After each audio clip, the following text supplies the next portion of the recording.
السلام علیکم دوستو۔ امیہ ابن خلف مکے کے سرداروں میں سے ایک اہم سردار تھا جو کفر اور شرک کا بہت بڑا پیشوا اور اسلام اور مسلمانوں کے حق میں روئے زمین کا بہت بڑا شیطان تھا۔ ایک دن اس کو پتہ چلا کہ اس کے کسی غلام نے بتوں کو پوجنے سے انکار کر کے کسی اور کو معبود بنا رکھا ہے۔ اس نے غلام کو فوراً بلا کر یہ پوچھا کہ میں نے سنا ہے کہ تم نے کوئی اور معبود بنا رکھا ہے، سچ سچ بتاؤ کہ تم کس کی عبادت کرتے ہو؟ غلام نے کہا کہ محمد صلی اللہ علیہ وآلہ وسلم کے خدا کی۔ امیہ غصے سے لال پیلا ہو گیا اور کہنے لگا کہ محمد کے خدا کی پرستش کرنے کا یہ مطلب ہوا کہ تم ہمارے بتوں کے دشمن بن گئے ہو۔ سیدھی طرح راہ پہ آ جاؤ ورنہ ذلت کے ساتھ مارے جاؤ گے۔ میں یہ ہرگز برداشت نہیں کر سکتا کہ تم بتوں کی پوجا کرنے والے کے غلام رہ کر خدا کی پرستش شروع کر دو۔ وہ غلام جو توحید کا سچے دل سے شدائی ہو چکا تھا، اس نے بے دھڑک امیہ کو جواب دیا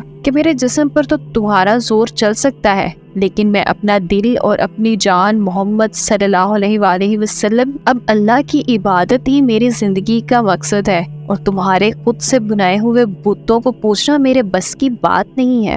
یہ جواب سن کر امیہ بن خلف غیظ و غضب سے دیوانہ ہو گیا۔ ایک غلام نے اس کو بے دھڑک جواب دے دیا تھا۔ اس نے کڑک کر کہا، اچھا تو پھر اپنی بے دینی کا مزہ چکھو، دیکھوں گا میں کہ محمد اور اس کا خدا تمہیں کیسے بچاتے ہیں۔ امیہ کے تشدد شروع ہو گئے۔ مکہ کی زمین گرمی کے سبب بہت مشہور ہے۔ امیہ اپنے غلام کو دوپہر کی تپتی دھوپ میں زمین پر لیٹا کر سینے پر بھاری پتھر رکھ دیتا تھا کہ وہ کروٹ نہ لے سکے، پھر کہتا تھا محمد کے دین سے باز آ جاؤ، لیکن اس ظلم کے باوجود بھی اس غلام کے منہ سے سوائے عہد کے کچھ نہیں نکلتا تھا۔ امیہ مزید غضبناک ہو کر اذیتیں مزید بڑھاتا جاتا۔ ایک مرتبہ تو امیہ نے اس ظلم کی انتہا کر دی۔ پورا ایک دن اور پوری ایک رات غلام کو بھوکا پیاسا رکھا اور تپتی ہوئی ریت پر لٹا کر تڑپنے کا تماشا دیکھتا رہا۔ اس کی یہ کوشش بھی غلام کو حق سے نہ ہٹا سکی۔ آخر تھک ہار کر امیہ نے مکہ کے بدمعاش لڑکوں کو بلایا اور ان سے کہا کہ اس غلام کو اتنی اذیت ہو کہ محمد اور اس کے خدا کا نام لینا بھول جائے۔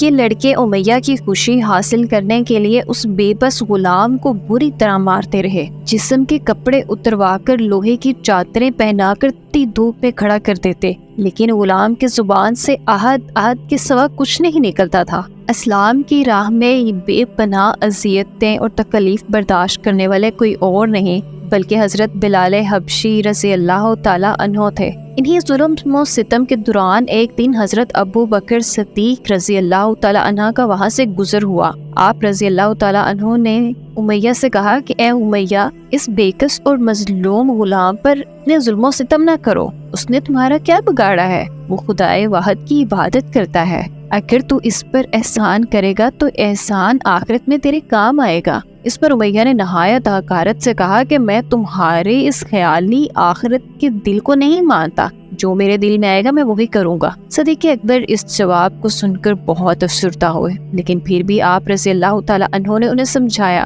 کہ اس مظلوم پر ظلم و ستم کے پہاڑ توڑنا تیری شایان شان نہیں ہے، جس پر امیہ نے تنگ آ کر کہا کہ اگر تم اس کے اتنے ہمدرد ہو تو اسے خرید کیوں نہیں لیتے؟ حضرت ابو بکر صدیق رضی اللہ تعالیٰ عنہ جھٹ تیار ہو گئے اور فرمایا، بولو کیا دام لیتے ہو؟ امیہ نے کہا کہ تمہارے پاس ایک غلام ہے جس کا نام سستاس رومی ہے، وہ مجھے دے دو اور اس کو لے جاؤ۔ حضرت ابو بکر صدیق رضی اللہ تعالیٰ عنہ فوراً راضی ہو گئے، جبکہ امیہ کا خیال تھا کہ فستاس ایک نہایت کھرا غلام ہے جس کی قیمت بہت زیادہ ہوگی، جو کہ حضرت ابو بکر صدیق رضی اللہ تعالیٰ عنہ سے دینے سے انکار کر دیں گے، لیکن حضرت ابو بکر صدیق رضی اللہ تعالیٰ عنہ فوراً راضی ہو گئے تو امیہ کو سخت مایوسی ہوئی۔ اس نے ثالثی 40 اوقیہ چاندی کی فرمائش کی، اس سے بھی حضرت ابو بکر صدیق رضی اللہ تعالیٰ عنہ نے بخوشی ادا کر دیا۔ حضرت بلال رضی اللہ تعالیٰ عنہ کو ساتھ لے کر دربار رسالت میں حاضر ہوئے اور سارا ماجرا آپ صلی اللہ علیہ وآلہ وسلم کو سنایا۔ آپ صلی اللہ علیہ وآلہ وسلم نہایت خوش ہوئے اور کہا، ابو بکر اس کار خیر میں مجھے بھی شریک کر لو۔ صدیق اکبر رضی اللہ تعالیٰ عنہ نے فرمایا کہ یا رسول اللہ،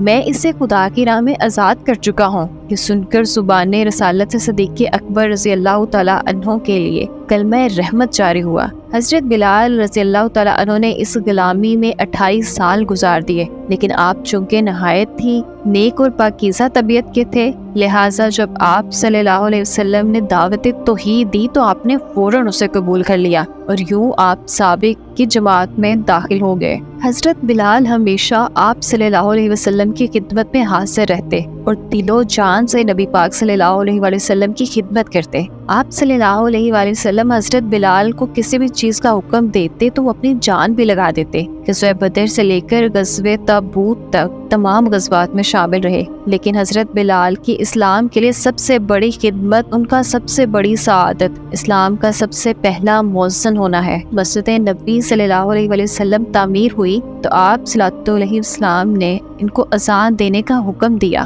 آپ کی آواز نہایت ہی دل نشین تھی اور اس میں ایک ایسی تاثیر تھی کہ اذان کی آواز سن کر لوگ سب کام چھوڑ چھاڑ کر مسجد کی طرف آ جاتے۔ 8 ہجری میں جب مکہ فتح ہوا تو کعبہ کو بتوں سے پاک کرنے کے بعد آپ صلی اللہ علیہ وآلہ وسلم نے حضرت بلال سے فرمایا کہ اے بلال، کعبے کی چھت پر کھڑے ہو کر اذان دو، اور یہ مبارک سلسلہ آپ صلی اللہ علیہ وسلم کی حیات مبارکہ تک جاری رہا۔ لیکن 11 ہجری میں جب آپ صلی اللہ علیہ وسلم نے سفر آخرت اختیار کر لیا تو اس عاشق رسول صلی اللہ علیہ وآلہ وسلم نے پر غم کا پہاڑ ٹوٹ پڑا اور مدینے میں رہنا اب آپ کے لیے دشوار ہو گیا۔ آپ کو ہر وقت آپ صلی اللہ علیہ وسلم کی یاد ستاتی رہتی۔ آپ صلی اللہ علیہ وسلم سے سنا ہوا تھا کہ مومن کے لیے سب سے افضل عمل جہاد فی سبیل اللہ ہے، لہٰذا آپ رضی اللہ تعالیٰ عنہ خلیفہ اول حضرت ابو بکر صدیق کی خدمت میں حاضر ہوئے اور جہاد پر جانے کی اجازت طلب کی، لیکن حضرت ابو بکر صدیق رضی اللہ تعالیٰ عنہ نے آپ کو خدا کا واسطہ دے کر کہا کہ مجھے اس بڑھاپے میں تنہا مت چھوڑ کر جاؤ۔